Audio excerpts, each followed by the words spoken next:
Hello friends, welcome to nursing arena. आज हम discuss करेंगे 2020 में हुए एमपीसीएचओ के क्वेश्चन पेपर। आइए शुरू करते हैं आज की क्लास। चैनल को अभी तक सब्सक्राइब नहीं किया है तो सब्सक्राइब कर लें। तो आइए शुरू करते हैं आज की class.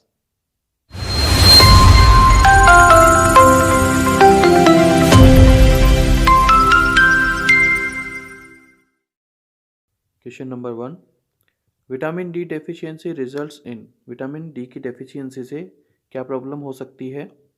Option A club foot, option B osteomalacia, option C osteomyelitis, option D osteoporosis. Right answer यहाँ है option B osteomalacia. Vitamin D की कमी की वजह से अडल्ट्स में ऑस्टियोमलेशिया देखने को मिलता है और बच्चों में रिकेट्स देखने को मिलता है। Question number 2, The production or release of certain coagulants factor is stimulated by which vitamin? कौन से विटामिन की वजह से बहुत सारे कोआगुलेशन फैक्टर्स स्टिमुलेट होते हैं? तो ऑप्शन देखिए, vitamin B12, vitamin A, vitamin E, vitamin के। तो ऐसा कौन सा विटामिन है जो कोआगुलेशन फैक्टर को स्टिमुलेट करने का काम करता है? ऑप्शन डी हमारा राइट आंसर है, विटामिन के। Question number 3, 3 to 6 year old child belongs to the developmental stage। 3 से 6 साल का बच्चा डेवलपमेंट की कौन सी स्टेज को बिलोंग करता है? क्वेश्चन नंबर 3 का आंसर देखेंगे। Option A infant, option B toddler, option C preschooler and option D school age. तो यहाँ हमारा राइट आंसर होगा 3 से 6 साल का बच्चा जो है वो डेवलपमेंट की ऑप्शन सी स्टेज के अंदर आता है, प्री स्कूलर स्टेज के अंदर। बाकी का भी यहाँ देख लेते हैं। इन्फेंट जो है वो 0 to 1 ईयर का जो बेबी होता है, बच्चा होता है, वो इन्फेंट बोलते हैं उसको। 1 से 3 साल का बच्चा टोडलर, 3 to 6 ईयर का बेबी प्री स्कूलर एंड 6 से 12 साल का बच्चा जो है उसे स्कूल एज स्टूडेंट कहते हैं, स्कूल एज डेवलपमेंट स्टेज कहते हैं। नेक्स्ट बात करते हैं क्वेश्चन नंबर 4 की। Playing alone with toys different from those used by other children in an area, enjoying the presence of other children and making no effort to speak with them is called। इसमें playing का type बताना है। Question number 4 में playing का type बताना है कि बच्चा किस टाइप की प्लेइंग कर रहा है, किस टाइप की प्ले कर रहा है। तो प्ले अलोन विथ टॉयज, बच्चा जो है वो खिलौनों से अकेले खेल रहा है। Different from those used by other children, जो उसके साथ वो जो बच्चे बैठे हैं, जो टॉय वो बच्चे यूज़ कर रहे हैं, ये बच्चा उनसे अलग टॉय यूज़ कर रहा है। Presence of other children, enjoying the presence of other childrens, वो दूसरे बच्चों को देख के इंजॉय कर रहा है, खुश हो रहा है। And making no effort who speak with them is called, पर उनसे बात नहीं कर रहा है। तो इसमें 3 चीज़ें होगी। एक तो बच्चा जिस खिलौने से खेल रहा है वो कोई अदर खिलौने के जैसा नहीं है, जो दूसरा बच्चा जिस खिलौने से खेल रहा है वैसे से नहीं, किसी अलग ही खिलौने से खेल रहा है, पर उसको उन दूसरे बच्चों की प्रेजेंस अच्छी लग रही है, उसको मज़ा आ रहा है, और पर वो उनसे बात भी नहीं कर रहा है। तो इस टाइप की जो प्ले होती है उसे हम कैसे कहते हैं? ऑप्शन देखिए, on looker play, solitary, parallel या फिर एसोसिएटिव प्ले। तो इस टाइप की जो प्लेइंग होती है उसे हाँ ऑप्शन बी सॉलिटरी प्ले कहते हैं। Question number 5, the recommended dietary intake of protein for an Indian adult. Indian adult के लिए प्रोटीन की डाइटरी रिकमेंड क्या होती है? ऑप्शन ए 1 gram per kg body weight, option B 2 gram per kg body weight, 3 gram per kg, sorry body weight है, motivate नहीं होगा, body weight, and 4 gram per kg body wait. तो यहाँ हमारा राइट आंसर है ऑप्शन ए। इसको याद रखने का सीधा तरीका है, जितने किलो के आप हैं आपको पर डे उतना ही ग्राम प्रोटीन की ज़रूरत होती है। जैसे कि 70 केजी का एक पर्सन है तो उसको 70 ग्राम पर डे प्रोटीन की इनटेक की ज़रूरत है। क्वेश्चन नंबर 6 देखेंगे। In adult anuria refer to urine output less than. Anuria क्या कहलाएगा? कितना ml से पर डे अगर यूरिन कम है तो उसे हम अनूरिया कहेंगे। Option A 50 ml, 100 ml, 150 ml या फिर 200 ml। तो 100 ml पर डे से अगर यूरिन आउटपुट कम है तो उसे एनूरिया कहेंगे। Question number 7, the hormone secreted by islet of Langerhans are. Islet of Langerhans एक प्रकार की सेल्स होती है जो कि पैनक्रियाज में प्रेजेंट होती है। कहाँ होती है? पैनक्रियाज के अंदर। तो ये किस टाइप के हार्मोन, कौन से हार्मोन सिक्रेट करती है? Option A insulin glucagon, option B insulin glucagon somatostatin, option C insulin glucagon ACTH adeno corticotropic hormone, या ऑप्शन डी इंसुलिन एसीटीएच और सोमेटोस्टेटिन। तो यहाँ हमारा राइट आंसर क्या होगा? Option B isolate of Langerhans, जो कि पैनक्रियाज के अंदर प्रेजेंट होती है। ये सेल्स कौन से हार्मोन सिक्रेट करती है? इंसुलिन ग्लूकागोन और somatostatin. Question number 8, primary role of aldosterone are. Aldosterone का प्राइमरी रोल पूछा है इसमें। ऑप्शन देखिए, option A conserve sodium, promote potassium excretion. Sodium को कंजर्व करती है, रोकती है, और पोटेशियम का एक्सक्रीशन बढ़ाती है। Conserve potassium, promote sodium excretion. Potassium को रोकती है और सोडियम को एक्सक्रीट को बढ़ाती है। कंजर्व सोडियम एंड पोटेशियम दोनों ही कोई, सोडियम और पोटेशियम दोनों को ही कंजर्व करती है। और ऑप्शन डी है सोडियम और पोटेशियम दोनों के ही एक्सक्रिएशन को प्रमोट करती है, बढ़ाती है। तो यहाँ हमारा राइट आंसर क्या होगा? एल्डोस्टेरोन का प्राइमरी काम क्या है? ऑप्शन ए सोडियम को कंजर्व करना और पोटेशियम के एक्सक्रिएशन को प्रमोट करना। सभी याद रखेंगे, सोडियम को कंजर्व करना और पोटेशियम को एक्सक्रीट करवाने का काम एल्डोस्टेरोन का होता है। क्वेश्चन नंबर 9 देखिए, The assigning of various role to be performed by nurses working in the ward, it's not ward is called। Ward में एक नर्स जो है वो वेरियस रोल निभाती है, तो उसे हम क्या कहते हैं? प्लानिंग, स्टाफिंग, कंट्रोलिंग या फिर ऑर्गेनाइजिंग। तो इसे हम कहते हैं staffing. Option B right answer है। ये एमपीसीएचओ में पूछे गए क्वेश्चंस हैं। एमपीसीएचओ 2020 के अंदर पूछे गए क्वेश्चन है। Assigning a group of patient to be a group of staff member under the leadership of a professional nurse is called. Question पूछ रहा है कि एक ग्रुप ऑफ पेशेंट्स की केयर के लिए, पेशेंट्स का एक ग्रुप है, उसकी केयर के लिए group of staff members, group of nurses कह लो या ग्रुप ऑफ स्टाफ मेंबर्स को अपॉइंट किया जाता है कि आपको इस ग्रुप के पेशेंट्स की केयर करनी है, और उनकी जो केयर है वो एक लीडरशिप के अंडर होगी। एक प्रोफेशनल नर्स है, वो इस ग्रुप की लीडर है। तो इस टाइप की मेथड कौन सा मेथड कहलाता है? इस टाइप की जो केयर मेथड वो कौन सा मेथड कहलाता है? Functional method, team method, primary nursing या फिर नन ऑफ दिस। तो ये राइट आंसर हमारा है, इसे टीम मेथड कहते हैं। ऑप्शन बी राइट आंसर है, जिसमें सभी साथ मिलकर काम करते हैं। क्वेश्चन नंबर 11 बार बार पूछा गया क्वेश्चन है। The employees state insurance act covers employees driving wages not exceeding. इसमें पूछा है एम्प्लॉय स्टेट इंश्योरेंस एक्ट के तहत कौन से एम्प्लॉयज को अगर उनके वेजेस कितने से ज़्यादा हैं तो उनको नहीं मिलेगा ईएसआई का बेनिफिट।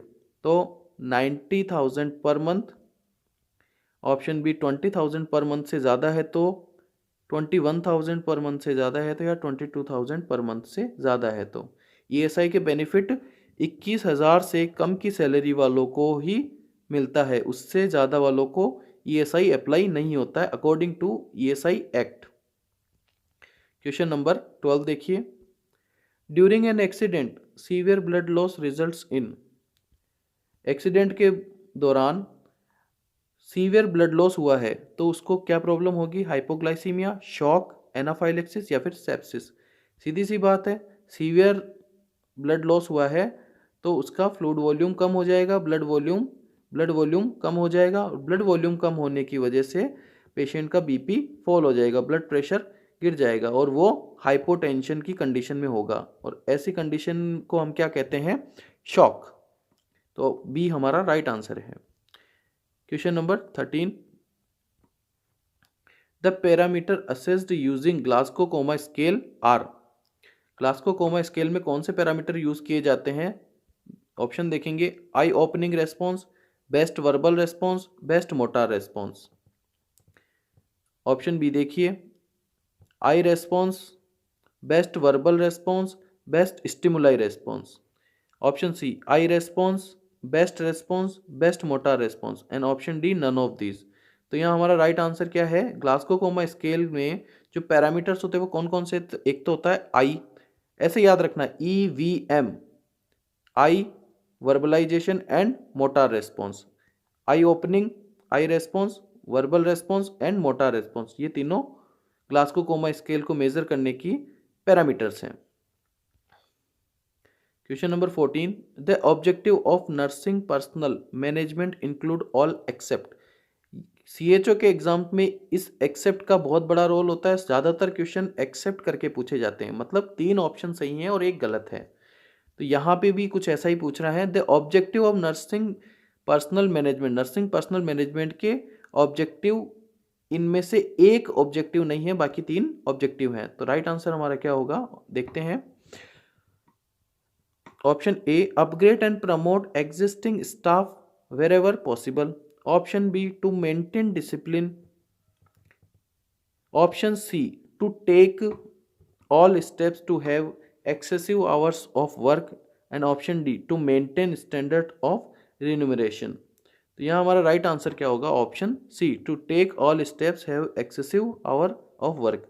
अब इसमें ये कहा गया है कि जो भी हो सके वो स्टेप्स आपको लेने हैं ताकि जो वर्कर्स हैं, जो नर्सेज हैं, वो ज़्यादा से ज़्यादा आवर्स तक काम करें। तो ऐसा नहीं होता है मैनेजमेंट में, इस चीज़ को इंक्लूड नहीं किया जाता है। बाकी डिसिप्लिन मेंटेन किया जाता है, उन स्टाफ्स को प्रमोट किया जाता है, उनको अपग्रेड किया जाता है और स्टैंडर्ड भी मेंटेन किए जाते हैं। Question number 15, the sub centre is renamed as. Sub centre का जो रीनेम किया गया है वो क्या रखा गया है वापस? Option A, health and science centre. Option B, health centre. Option C, health and wellness centre. And option D, health science treatment and palliative. तो यहाँ हमारा राइट आंसर है, सब सेंटर का नाम बदल के क्या रखा जा रहा है?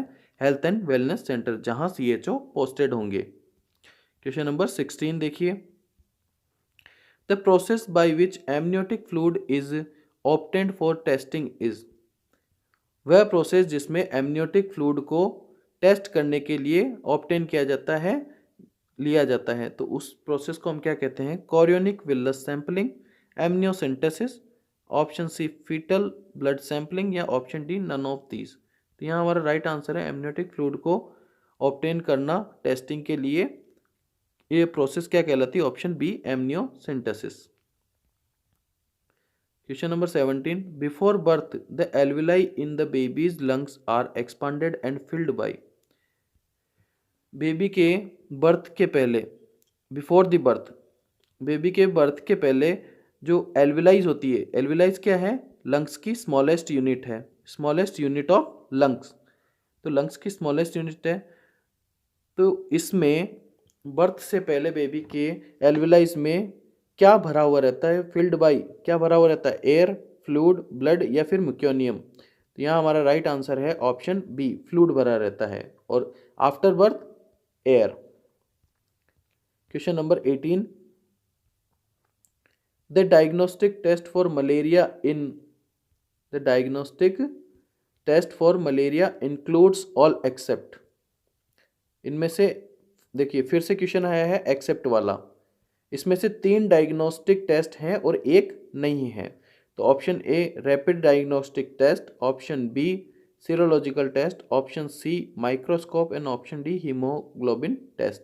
तो मलेरिया में कौन सा टेस्ट नहीं करते हैं? Haemoglobin test. बाकी सब मलेरिया को डायग्नोस करने के टेस्ट है, रैपिड डायग्नोस्टिक टेस्ट, सीरोलॉजिकल और माइक्रोस्कोपिक।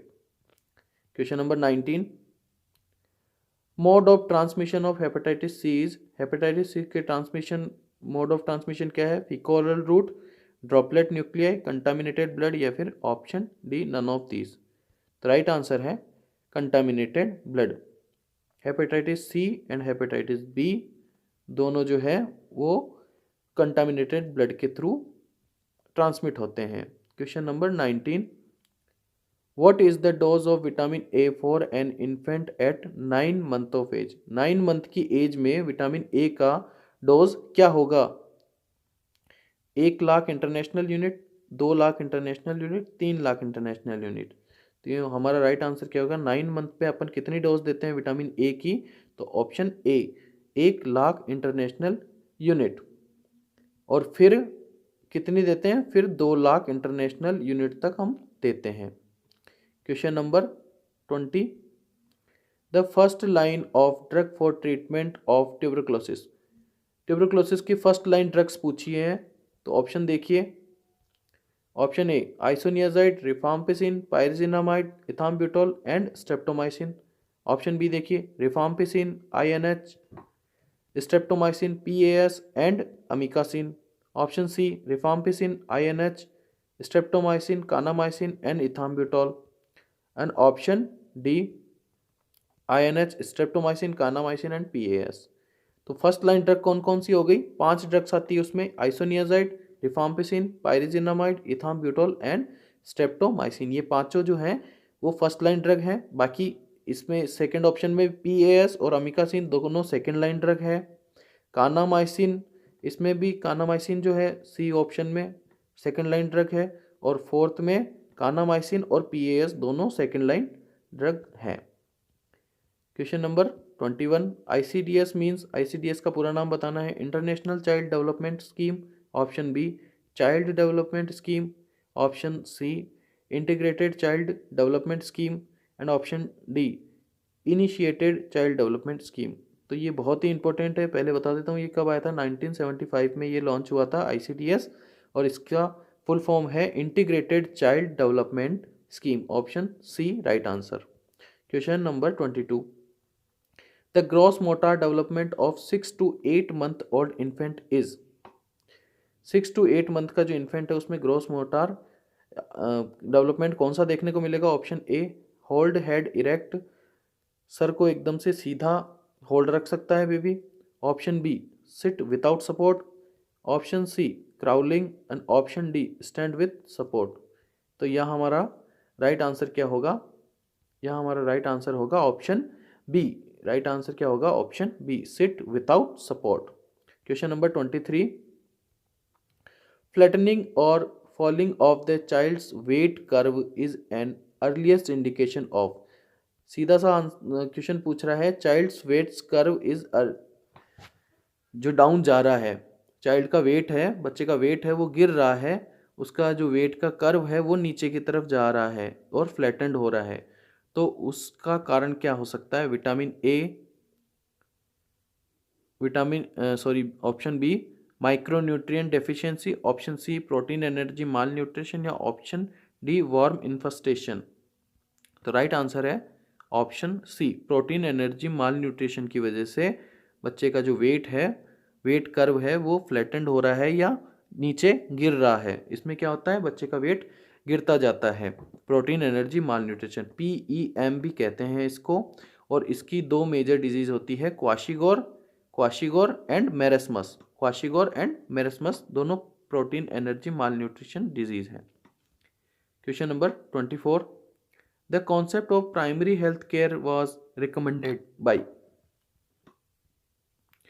प्राइमरी हेल्थ केयर का कॉन्सेप्ट है वो किसने रिकमेंड किया था? बोर कमेटी ने, मुदालियर कमेटी ने, मुखर्जी कमेटी ने, या फिर करतार सिंह कमेटी ने। तो यहाँ राइट आंसर है option A Bhore committee. Question number 25, when was India declared polio free. India polio free कब डिक्लेयर हुआ? Option A 27 March 2014, option B 27 March 2019, not yet declared, अभी तक डिक्लेयर नहीं हुआ है, एंड ऑप्शन डी 27 मार्च 2020। तो यहाँ हमारा राइट आंसर क्या होगा? ऑप्शन ए 27 मार्च 2014 को इंडिया पोलियो फ्री घोषित कर दिया गया। लास्ट केस पोलियो का कब मिला? 2011 में। Last case of polio reported in 2011। Question number 26, tuberculosis accelerate the programme of which disease, tuberculosis जो है वो कौन सी डिजीज के प्रोग्राम को एक्सेलरेट करता है, अस्थमा, HIV, लेप्रोसी या फिर रुबेला। यहाँ बच्चे ज़्यादा कंफ्यूज होते हैं, तो ऑप्शन बी राइट आंसर है HIV। Question number 27, when was National Family Health and Welfare Program started in India? National family health and welfare programme start कब हुआ था? 1947, 1952, 1953, 1980 में। तो राइट आंसर है 1952। Question number 28, the infection by which organism can cause cervical cancer, कौन से organism, positive organism की वजह से सर्वाइकल कैंसर होता है? हेपेटाइटिस बी, HIV, HPV या हेलिकोबैक्टर पाइलोरी। तो राइट आंसर है option C HPV, human papilloma virus. पूरा नाम क्या है? Human papilloma virus. हेलिकोबैक्टर की वजह से क्या होता है? Peptic ulcer. Question number 29, which animal is amplifier of Japanese encephalitis, Japanese encephalitis का एम्पलीफायर क्या है? बहुत इंपॉर्टेंट क्वेश्चन है, बार बार पूछा जाता है। Question A cow, sorry option A cow, option B monkey, option C pig and option D cat. तो यहाँ राइट आंसर है ऑप्शन सी पिग। आज का last question, question number 30, botulism is caused by staphylococci, salmonellosis, clostridium tetani या clostridium botulinum. तो right answer है option D. Next part में हम देखेंगे इसके आगे के क्वेश्चंस जो MPCHO के अंदर पूछे गए हैं। MPCHO 2020 का जो पेपर हुआ था उसमें ये क्वेश्चंस पूछे गए हैं और आगे आने वाले एग्जाम्स में भी ये रिपीट होने के पूरे 30 to 40% इसमें से क्वेश्चंस ज़रूर रिपीट होंगे। सो मिलेंगे नेक्स्ट वीडियो के अंदर। Thank you.